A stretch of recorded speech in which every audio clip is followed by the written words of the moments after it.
سلام، وقتتون بخیر. قرار هست در این سری پادکست ها کتاب فنون مذاکره به قلم آقای برایان تریسی و ترجمه خانم فاطمه باغستانی رو با همدیگه مطالعه کنیم.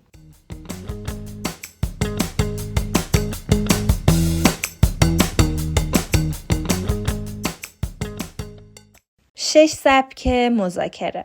چندین روش مختلف برای مذاکره وجود دارد. اما شما باید از ابتدا سبک مذاکره خود، نتایج و خروجی مطلوب آن را به روشنی مشخص کنید. اولین سبک به نام برد باخت به زمانی گفته می شود که طرف اول به نتیجه دلخواه خود می رسد، اما طرف دوم بازنده می شود. همانطور که در فصل سوم مورد بررسی قرار گرفت، این نتیجه هدف مذاکرات نوع الف است. این رویکرد در معامله یک بار برای همیشه، زمانی که می خواهید کالایی را با بیشترین قیمت بفروشید یا آن را با کمترین قیمت خریداری کنید کاربرد دارد. تاکید شما در این نوع مذاکره ایجاد رابطه بلند مدت یا حفظ دوستی نیست، بلکه هدف شما انجام سودآورترین معامله است. برای شما اهمیت ندارد طرف مقابل در پایان معامله از قیمت یا شرایط ناراضی باشد.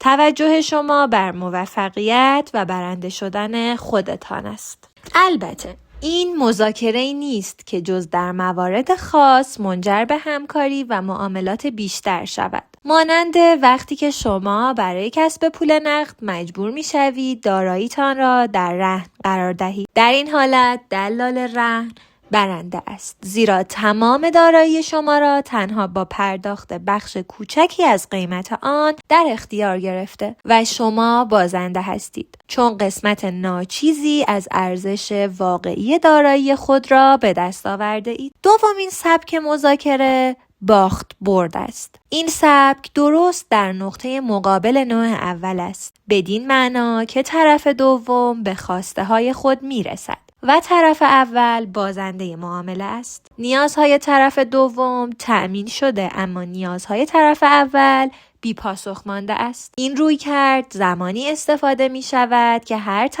طرف دیگر را دشمن و رقیبی فرض می کند که باید او را با هر روشی قلقم کند. رویکرد سوم باخت است. در این حالت دو طرف وارد معامله‌ای می‌شوند که در پایان هیچ یک از نتیجه آن راضی نیستند. این سبک مذاکره اغلب با دشمنی، مجادله و ستیزه‌جویی همراه است. برای مثال شوهر به خانه می‌آید و به همسرش می‌گوید بیا برای شام به بیرون برویم. چه غذایی بخوریم؟ زن میگوید دلم میخواهد به رستوران دریایی بروم. مرد میگوید از غذاهای دریایی خسته شده‌ام و ترجیح میدهم غذای ایتالیایی بخوریم. زن میگوید خیلی غذای ایتالیایی خوردیم، تمایلی به خوردن این غذاها ندارم. برای اینکه دعوایشان نشود توافق میکنند غذای چینی بخورند. هیچ یک غذا را دوست ندارند، اما به نظر می رسد تنها راه مصالحه در شرایط فعلی همین است. این مذاکره نتیجه باخت دارد. زن و شوهر هیچ یک به خواسته خود نمی رسند، اما نتیجه مذاکره را می پذیرند تا چیزی بیش از هیچ به دست آورند. چهارمین سبک مذاکره مصالحه نام دارد.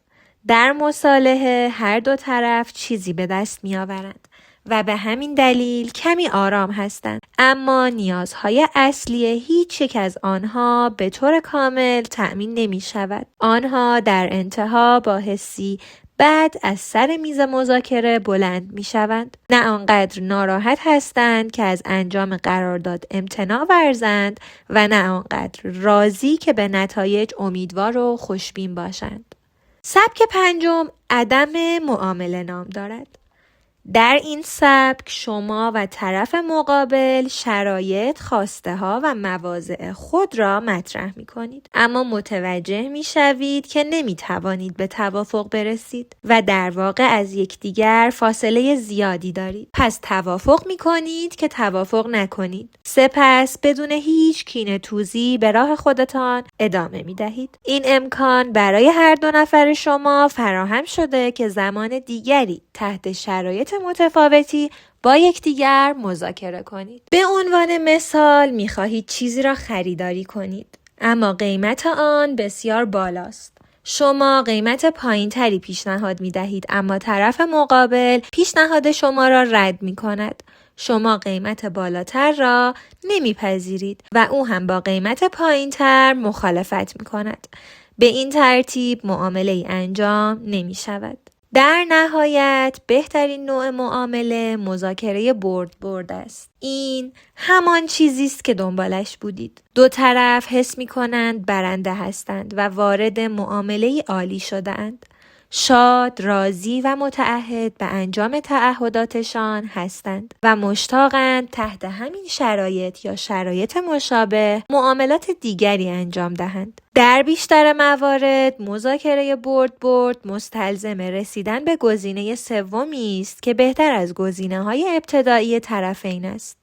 هر دو طرف با مجموعه ای از ایده ها، علایق و مواضع تثبیت شده در ذهنشان وارد مذاکره می شوند. آنها اغلب به این نکته می رسند که سازش بین دو موضع مختلف غیر ممکن است. اما گزینه سومی می‌یابند که شاید با افکار اولیه هر دو طرف در بدو ورودشان تفاوت دارد. مذاکره برد زمانی رخ می‌دهد که گزینه سوم از گزینه‌ای که در ابتدای ورود در ذهن دو طرف وجود داشته برتر است و نتیجه بهتری می‌دهد. چندی پیش با اعضای شورای شهر بر سر توسعه یک ملک و ساخت 330 خانه مذاکره داشتم. موکلین من زمینی را در حومه شهر خریداری کرده بودند و امور طراحی آن را برای تقسیم اراضی و ساخت شهرک انجام داده بودند. با این وجود معتمدین و ماموران شهرداری برای هر قطعه $10,000 می‌خواستند که مجموع مطالبات آنها بالغ بر 3.3 میلیون دلار پیش پرداخت نقدی برای بهینه‌سازی محوطه شهرک می‌شد.